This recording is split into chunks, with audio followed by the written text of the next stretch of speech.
Hey guys, how's it going? It is I, the real Randy Chavez, coming at you with a Pokemon sales data video. I could finally go over that trade that I did, I guess, before we get into sales data, which it involved they were all first edition PSA 9, a T17, so Typhlosion number 17, the one that is harder to grade, the one that is more coveted, it's more wanted, 137 PSA 9 copies out there. Now, I make a preference of 137 PSA 9 copies out there because there's only 9 or 10 PSA 10 copies, so it's very, very small. And like 8 of those people that have those, they just don't sell. They just do not sell.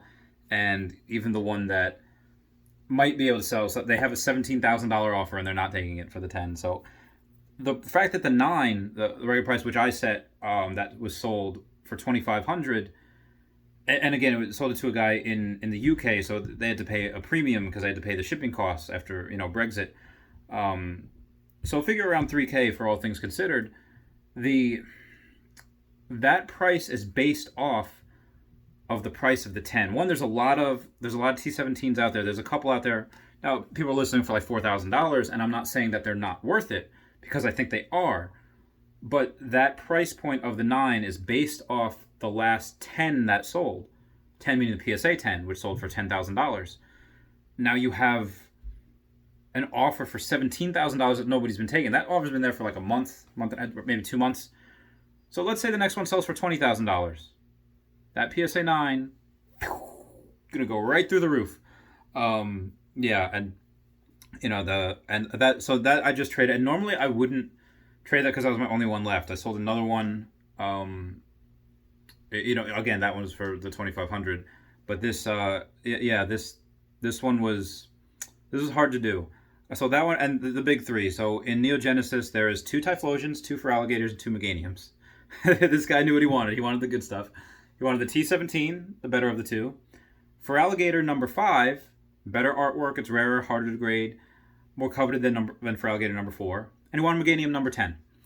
Meganium number 10 is worth over $500, where the Meganium number 4 is maybe worth $400 at this point. Or I'm sorry, Meganium number 11 is worth more. But yeah, so again, normally I wouldn't do that, but it's kind of like a trade like in sports, or it's like, okay, draft. It wasn't even a draft pick because I didn't. Not that you get something for nothing, although maybe I kind of did. I got Erica out of that. Outside of the big trade, there was a smaller one. It's like Erica's Venusaur 8.5. He was gonna give me an Alakazam, Sabrina's Alakazam PSA 8. But then it's like, oh well, I have this card too, and I was like, well, I don't want to take both because Erica's 8.5 is worth quite a bit more than the Sabrina's Alakazam. Was like, okay, I'll take that. But from Skyridge, something that I don't normally cover, but I will start to cover as far as Charizards go anyway, is because I normally only do WotC first edition. But Skyridge is something that, because they don't have that first edition thing in there, and it doesn't mean it's not a great set. They do have a couple of really cool cards, Charizard being one of them. And they have holos and reverse holos. And even though there's less reverse holos of the Charizard than there are of the holo Charizard, the holo Charizard just seems to be more coveted. So I got a PSA 9 holo Charizard from Skyridge and a PSA 9 reverse holo Charizard from Skyridge for the big three. The Trinity, the one that everyone wants from Neo Genesis, those 3 starters, evolutions, Typhlosion, Feraligatr, Meganium, the best ones for those 2 Charizards. 3 for 1, or 3 for 2, but then again, I got the Erica's Venusaur 8.5, which, again, I really love that card. That 10 is, I only have one 10. Yeah, that's in my main collection for Erica's Venusaur. So that was a trade. The guy who did it was really, really cool guy. Happened to be local, and it reminded me that this is the first time that I had actually traded card for card for someone in a long time. Joe, friend Joe, what's up, Joe? Was the one that we used to trade back and forth back in the day, and he's the one that got me back into it too. So everything that you see, all my collection, all that, I kind of owe to him. That I got that because of him, because he got me back into it. And this is let's say you get a good deal on eBay, like I just did. Like I just got the Tennis Surge's Raichu, Rocket's Hitmonchan, and a Delibird for really, really cheap. I got, let's say, a $450, $500 value for like $350. And that felt good. I was like, yes! Now, Delibird I've always wanted. Tennis Surge's Raichu was going to sell that because as I have two of the 10s, and then the Rockets Hitmonchan. It's just a cool card. I think that's undervalued also. Um, and I got a good feeling out of that. Like I got a good purchase, good value buy, but it wasn't anything like even when I purchased my Trophy Kangaskhan. Well, that's a different thing. Trophy Kangaskhan, it's that's a 5-figure item.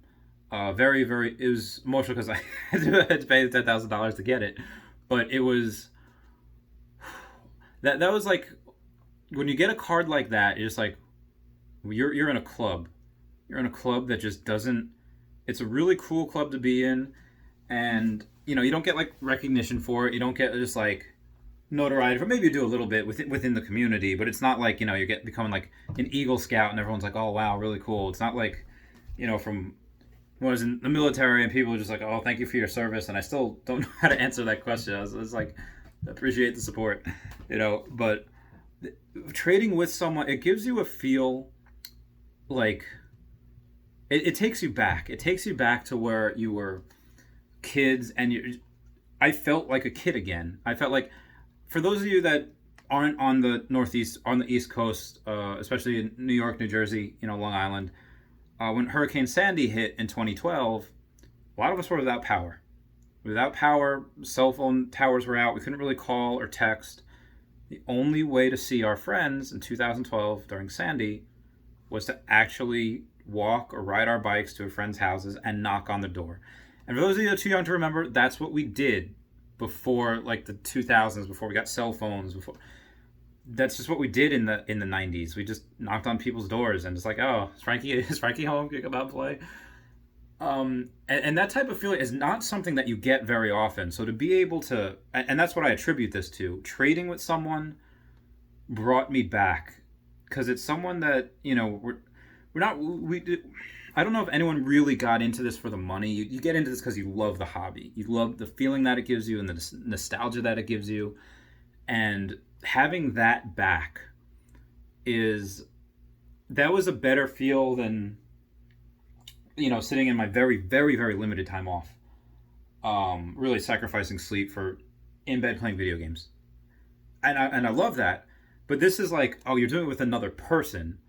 This is cool. This is like, yeah, like we got burgers. And they're really cheap burgers. They're really good though. And it was fun. So anyone that hasn't done that, I definitely recommend doing that if you haven't done it in a long time, because that's something that's like, wow, this is cool. It's fun. It gives you that feel. So anyway, that's where I'm coming from with that. I know 8 minutes into it. Now, here we go. Sales data. We have a Light Arcanine First Edition PSA 9. $405 was the winning bid, but reserve was not met. Like, what the fuck do you want? Like, just fucking sell the card. My God. Pidgeot First Edition PSA 9 sold for $182. This is something where I thought it was going to keep going because the 10 sell for more than 1,000, and I see the 9 go for like 220 something, but retrace down to 182, and the $1,000 is minimum. It's probably like 1,200, 1,500, whatever. So I would figure it'd go up to 250, 300, but it didn't. It came back down to under 200. So that's something that I think is a little undervalued. Pidgeot Jungle Set First Edition PSA 9 Hollow. Dark Dragonite First Edition PSA 9 sold for $265. Then I had a Charizard Base Set First Edition PSA 5.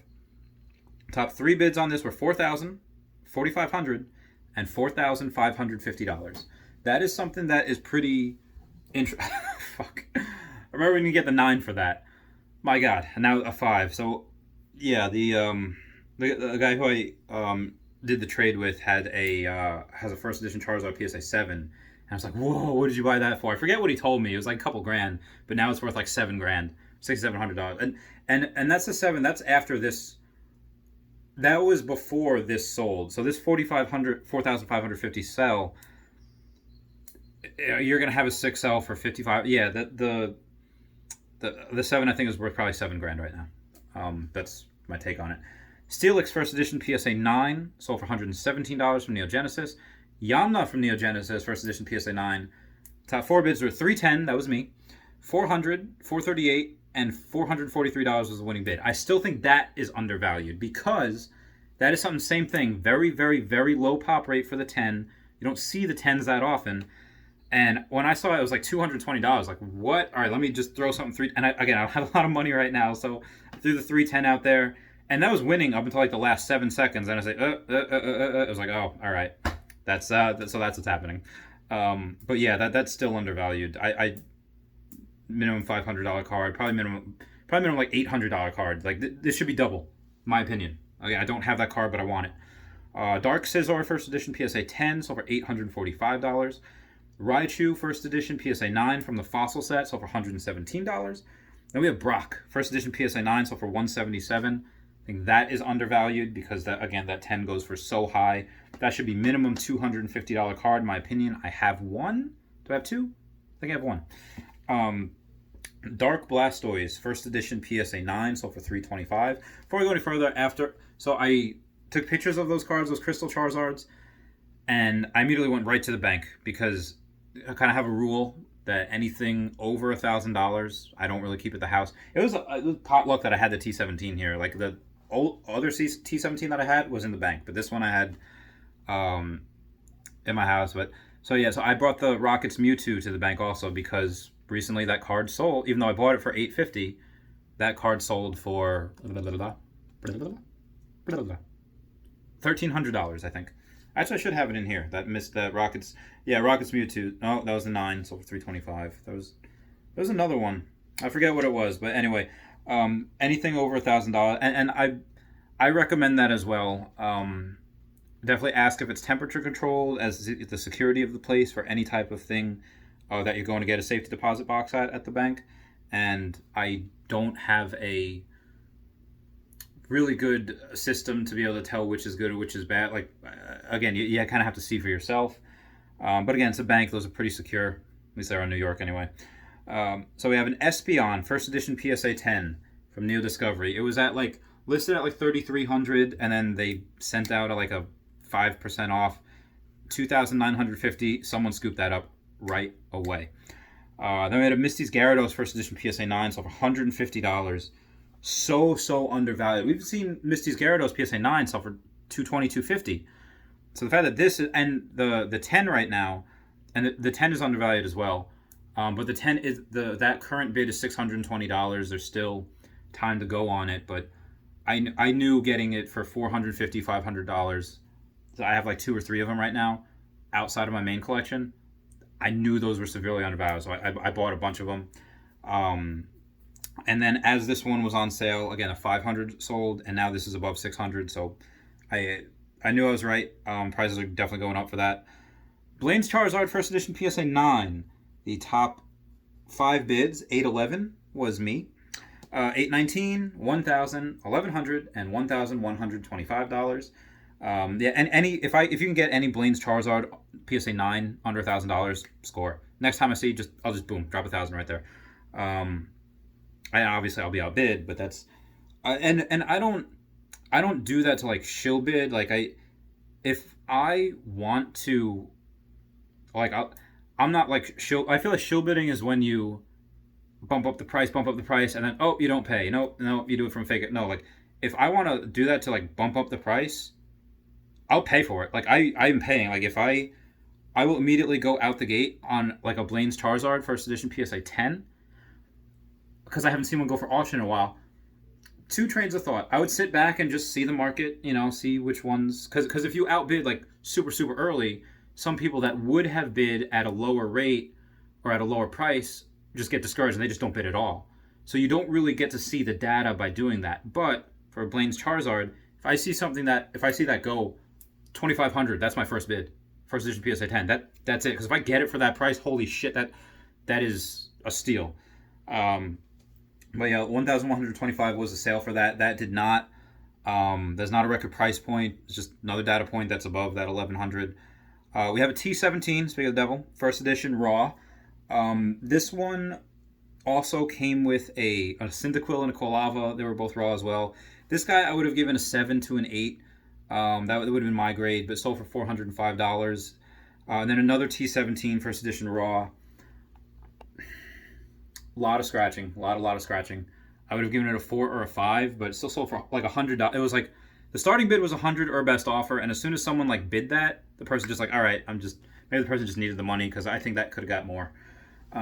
Giovanni's Nidoking First Edition PSA 9 sold for $170. Minimum, if you multiply that by 3, that's $510.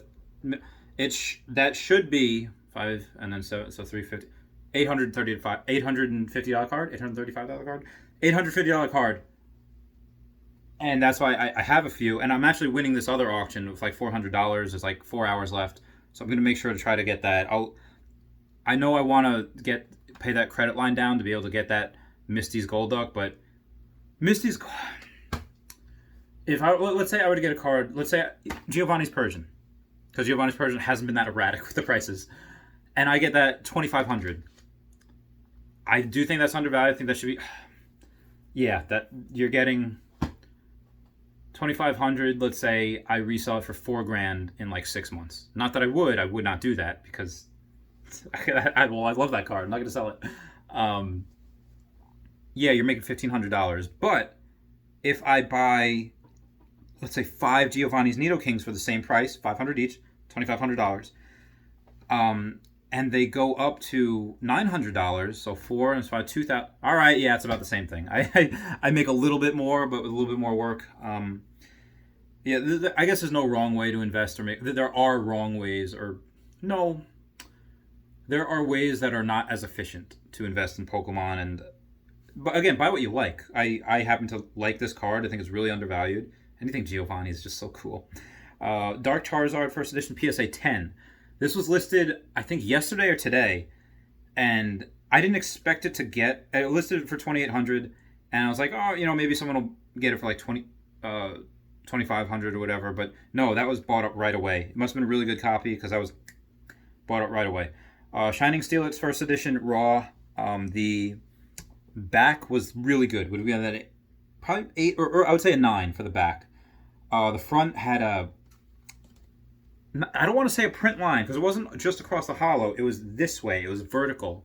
If anyone's ever sent a fax and the fax just has a line through it, sometimes that's what it had. I've never seen anything like that before. I don't know what happened to it. It was a great card. Other than that, it looked good. Sold for $306, and it had a dark. I don't know. Oh, Dark Dugtrio, First Edition PSA 9. That sold for $76. I think that's. I love that artwork from Dark Dugtrio. I don't even have one. Actually, I do. I got one when I bought that complete rocket set. Sent it off to PSA. Get it back in a few months. Anyway, guys, that's it for me. Happy 18-minute video. I'll put a thing in the description saying, hey, to buy this card or go to. If you want to get right into the sales data, jump to 8 minutes. All right, I love you guys. Please comment, like, and subscribe. Comments are good for the YouTube algorithm.